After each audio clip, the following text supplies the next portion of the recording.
কেঁদো না মোরু, দেখবে তুমি কাজটা আবার ঠিক পেয়ে যাবে। দুপুরে খাওয়ার কিছু নেই, এক মুঠো মুড়ি দুজনে ভাগ করে খাচ্ছি। আমাকে ভালোবেসে তুমি কেন কষ্ট পাবে? তার থেকে ভালো তুমি এক কাজ করো না, তুমি তোমার দাদার বাড়ি চলে যাও।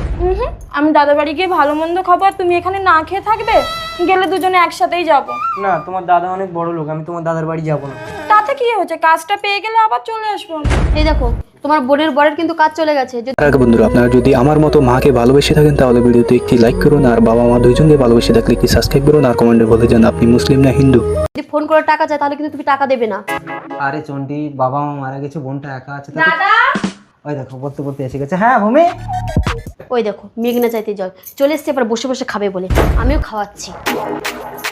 আরে থাক থাক থাক, ভালো আছো? ভালো আছিস ভূমি? আরে পালিয়ে বিয়ে করেছিস তো কি হয়েছে? মা বাবা মরে গেছে বলে কি আসতে নেই? আসতে পারিস তো। ঠাকুরজি, বৌদি ভালো আছে? এই দেখো, তুমি এদেরকে ঘরে বসে দাও, আমি একটু মাংস আনি বাজার থেকে। ঠিক আছে ঠাকুরজি, তোমরা বসো, আমি পাখাটা চালিয়ে দিচ্ছি। দাদা মাংস আনতে গেছে, কতদিন পর মাংস খাবো বলো? মাংস খাবে? খাওয়াচ্ছি আমি।